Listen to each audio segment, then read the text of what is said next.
Good afternoon, everyone, and welcome back to Clay Pigeon Raceway. Once again, for round number 6 of our Cadet Club 100 Championship and round number 7 of our Junior Club 100 Championship. My name is John Ratcliffe, back on commentary for this afternoon, and joining me, as always, once again, is Mr. Howard Mitchell. Hello. Hello. Everybody. Welcome. Welcome, yes. I don't... So... Actually, there was a break on the stream, isn't it? We didn't really hand back to ourselves at the end of the paddock walk. We did. We did. It's fine. Hopefully, those of you on the stream have been enjoying those paddock walks. It was great. Able to give a bit of the flavour of how people are doing here in the paddock. A lot of people here for the first time. A lot of people. Loads of people. Obviously, of those that we spoke to this morning, a lot of people who hadn't raced in the wet. Mm-hmm. Now, though... Not a concern. It's totally dry out there, so it's going to be interesting because the practice... I can feel that commentator's curse coming. I know. I can feel it. I know, but it has to be quite something this afternoon because this is really nice conditions. These are really nice conditions, I should say. And yeah, what that means is that these practice and qualifying sessions are going to be more representative to the drivers. And that means that they should have their eye in on the track a little bit more by the time we go racing. And we should hope there's probably, well, we would hopefully say that there's going to be fewer yellow flags than we saw earlier. We saw a lot of people chucking it off, but understandable, the conditions were horrific on, once again, for the 98,000th time, on slick tyres. Yeah. So it was pretty impressive. We had some great racing this morning. It was fantastic, and we think that that is going to continue into the afternoon. Indeed. So it's going to be our This sounds harsh. It means... You get what I mean. Our non-super classes. That doesn't mean that they aren't superb racing drivers amongst them. It just means that we are heading into the cadets and the junior lightweights. So the super cadets this morning were 45 kilos. And also the other thing I should say, there's a difference in age range between the cadet classes where there aren't in the juniors. So all of our juniors are aged 13 to 18 years. It's just that the super lightweights have a minimum weight of 60 kilos. And the lightweights that we have this afternoon have a minimum weight of 70 kilos. The super cadets we had this morning are aged between 10 and 13 years of age, and it's a 45 kilo limit. Now we're going to see the cadets, which are 7 to 10 years of age, and it's a 35 kilo limit. So our youngest drivers are taking part in the cadet runnings today, and then this that's on track right now is a practice session for our lightweights, who on average are going to be our oldest lightweight runners as well, because they'll be towards the upper end of that weight scale. So our youngest and our oldest, as it were, of the Club 100 cadet and junior ranks, and it's exactly the same format as before. So I know we played the Stinger a moment ago for the cadets qualifying, but we've still got just a couple more minutes left to run on this practice session. So it's a good time to talk a little bit just about the format again. As a reminder, we're going to have the qualifying sessions each of our classes. So we've done the super cadets and the super light juniors. We're going to have the cadet. I'm having a. You're already demonstrating better dance moves than me in this commentary box, Mr. Radcliffe.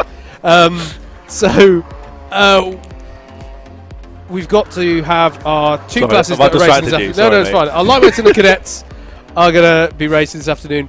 But there's too many of them to have them all on track at once qualifying. And indeed racing later on. By the time we get to the races, we'll be talking about B races and A races. For qualifying, we've not been able to do anything to distinguish their relative pace. So they've been randomly allocated to two groups. Those groups will go out, and the relative positions from those groups will be used to form the grid. What do I mean by the relative position? We're about to see Group 1 of our cadets. Group 2 of the cadets will go out for their qualifying later. The fastest driver from each session will form the front row of the grid. The second fastest drivers from each session will form the second row, and so on and so forth. Why is that done? Well, we saw exactly why that was done earlier today when we had the drying track, because the conditions were very different between Groups 1 and 2 in our super cadets and super lightweight juniors. And what it meant was that it keeps it fair. It doesn't mean that just if the track starts drying out, then the entirety of Group 2 are ahead of Group 1. That wouldn't be fair. The fastest times between those two sessions was like 4 seconds different, 5 seconds different, something like that. Yeah, I was about to say, about 5 seconds I think it was in the junior lightweights, junior super lights, sorry. So Big differences. We would expect to see less of that today. So what it's gonna mean is that we really won't know the full picture of the grid until it gets to the end of qualifying. Obviously, within each of those rows, it will be the fastest lap that determines it. So you'll take the two fastest drivers, the fastest driver from each of the two sessions, I should say, and then compare their lap time, and the fastest of those two will get pole, and so on and so forth down the grid. So if you weren't with us earlier today, that's how that is going to work. We'll then get into what's known as the pre-finals, but I like to think of them as Final 1 ahead of Final 2 later, and that's because exactly the same points are on offer for the pre-final as for the trophy final, although as it implies the trophy final is the one for which they get the silverware at the end of the day. But points are still the same in the championship. So that's all to be borne in mind. Anyway, it's been a long day. It's been a long day, but it's been a good day. That's why we're so knackered. It's because the racing's been so fantastic. It has. We genuinely had to take 5 minutes after the last one, just gather our thoughts, get our voices back, because the racing was absolutely superb this morning, as indeed I'm confident it will be this afternoon. Cadet Group 1 are out for their qualifying. Out in this session is, I know I'm not going to read that screen because that screen's going to start moving around. Yes. let's get a screen that stays static. So out in this session is, thank you very much, sir, Sukmani Kira. Oh, you were ready to go. Would you like to take it? Mate, no, you go ahead. Sukmani Kira, Harry Bell, Jakub Michalski, Miles Burton, Wyatt McAllister, Noah Hobson, Oliver Sanderson, Harry Knight, Harley Higgins, Hendrix Bennett, Tom Gruloir, Anthony Chanecki, Edward Gillett, and Freddie Powell, Leo Edger, Archie Peach, Maximilian Braskov, Alfie Slattery, and Matthew Lederer are your drivers out in that one. If you're tuned in to support a particular driver within cadets, and you're going, I didn't hear the name, they're either not here today, or more likely they are part of Group 2 later on. Or you might, to be clear, this is a point that actually does need to be brought up. We talk about the Cadet Championship, and then the cadets have two subclasses. One is called Super Cadets, the other is just called Cadets. So it's the Cadets subclass within the Cadet field. So do just make sure that you weren't tuning in to support a Super Cadet as opposed to a Cadet, which could still have the umbrella term of Cadets, or Club 100 Cadets. I know that's a bit confusing, but my point is, just double check you've got the right subclass, and if you haven't, then good news. It's earlier on this stream. You can enjoy it at your leisure on the Alpha Live YouTube channel. And indeed, whilst we're talking about that, next weekend, it's the turn of the seniors. The Senior Sprints Championships and Endurance and Sprint 60, they'll all be in action at Wilton Mill. And on the Sunday of that, we will have all the race action streamed for you live here on Alpha Live with myself and Andrew Mather of Double Dash Motorsport Media providing the commentary there. Mr. John Ratcliffe to my right will be racing in his first ever Sprint Championship round after years of BUKC experience. You're making me sound so old, mate. Only 3. Well, that's the minimum years I can do a BUK. Actually, no, I did 4 because I got a lucky one because of COVID, so that was helpful. Yeah. Well, that does make you a seasoned. Yeah, I'm old now, but I don't now. like it. I don't like it. It only feels like yesterday where I started BUKC. It's ridiculous. Well, I'm sure you feel the same way. I do feel the same way. Are we seeing the DDMM Barnstormers at the Enduro? You are, yes. Racing? Yes. We'll be there. We'll be there. Come on. So, yeah. I'm only accepting a win from the DDMM Barnstormers. You're only accepting a win? Yes. Okay. And how long are you willing to wait? Hey, when we were in the lower class with them, that we had some. That was years ago, though. Anyway, how are they doing in this qualifying session? Well, McAllister's just gone fastest. Wyatt McAllister. Indeed. It was Sukmani Kira for a bit, but they've been dropped down to 4th now as Sukmani. Yep. And I'd expect her to put in maybe another lap that takes her back up there, because we know that she's a very rapid driver. She is. Got the British Kart Champs Vera Tools stickers all over the helmet as well for Sukmani Kira. Absolutely. And yeah, very quick. Very, very quick. joined the championship back at round 4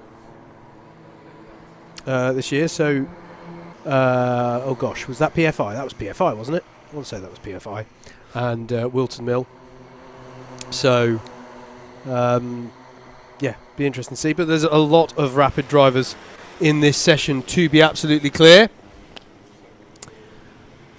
So it'll be interesting to see. Just in terms of a championship perspective today, by the way, it's still super open within our cadets.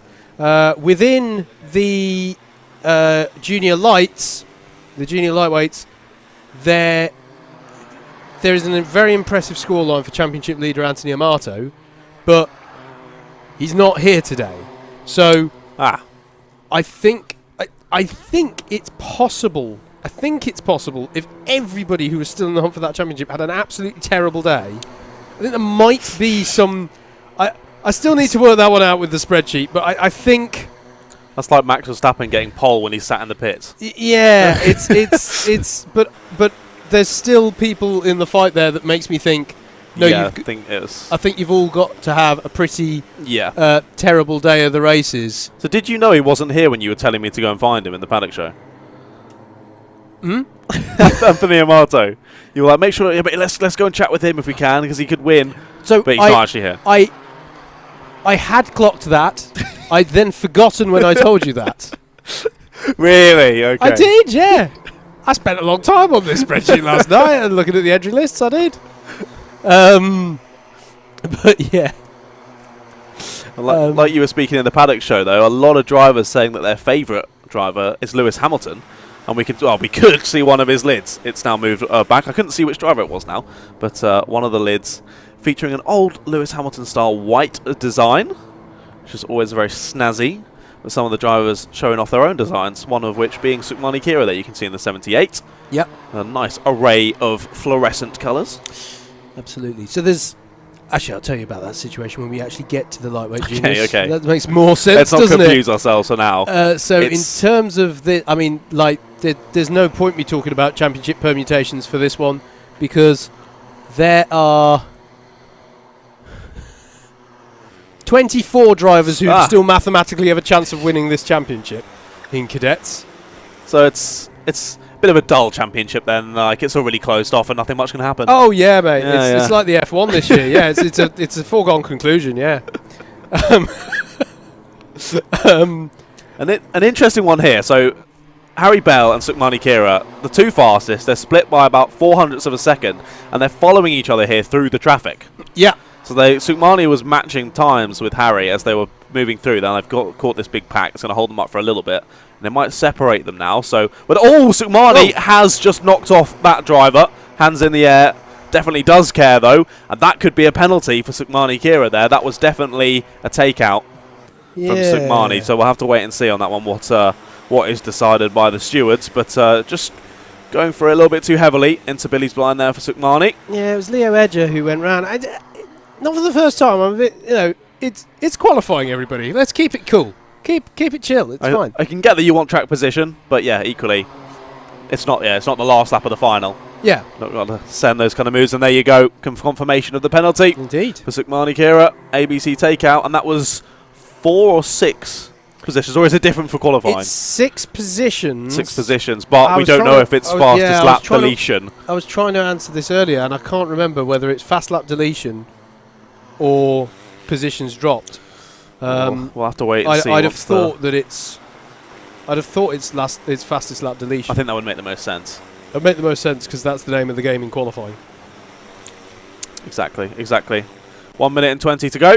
Still Harry Bell at the top of the timings. Yep. Here he is. I wonder if we can stay with him for a lap of this Clay Pigeon Raceway circuit. You love rolling those R's, don't you? I do. I love it. I do. I love it. Adds a bit of spice. Yeah, exactly. Here we go then on to a new lap. I'm just going to go over that. So into Billy's blind, braking, then bringing it round that right-hander into the S's here. We'll see so many moves attempted there over the next few hours. Then down this Sturmey straight. Once upon a time was the start-finish straight, I believe, here at Clay Pigeon. Heavy braking then into the hairpin, which is an on-camber corner. So if you can get that hooked up, it really helps you keep that apex speed high. Then through this long left-hander of the horseshoe. And then we'll have this right-hand 90-degree bend here. And through top bend, it's called here. Important to have no slide if you can. You want to carry as much speed as possible onto this start-finish straight. I say straight, it kinks right a bit, and then it's got this left-hander there. So it's not exactly a start-finish straight, but it is the start-finish. And that is how you do a lap of this 815-metre Clay Pigeon Raceway in Dorset, in England. Situated about midway between Yeovil and Dorchester. Lovely part of the world. And yeah, it's one that I hope that a lot of drivers out there. I've always liked Clay Pigeon. I think it's a lot of fun. So hopefully, I know a lot of drivers are having their first experience out there. Hopefully, a lot of them are falling for this place because I think it's a lot of fun. Here, though, coming to take the checkered flag is Harry Bell. He doesn't beat his PB, which is 43.493. Has anyone got anything to beat? That's a good improvement there from Jakub Milczarski. And Sukmani Kira has crossed the line. Did their personal best, 9 thousandths slower than Harry Bell. Oof. That is close, yeah. Very, really close very close on the final lap there for Sukmani. However, Sukmani does have that penalty. Yeah, so going to be interesting to see how that comes out in the wash. If it is fastest lap, like you say, we now know that Sukmani's second fastest lap was still fast enough to be in that P2 spot. So if it is fastest lap, that shouldn't really have affected her too much. So we'll see. Well, was it though? Because didn't Jakub Milczarski improve just at the? Did, to be fair. Yeah, we'll have to see. But it's a good lap from Harry Bell as we look ahead now to Group 1 in our junior lightweights.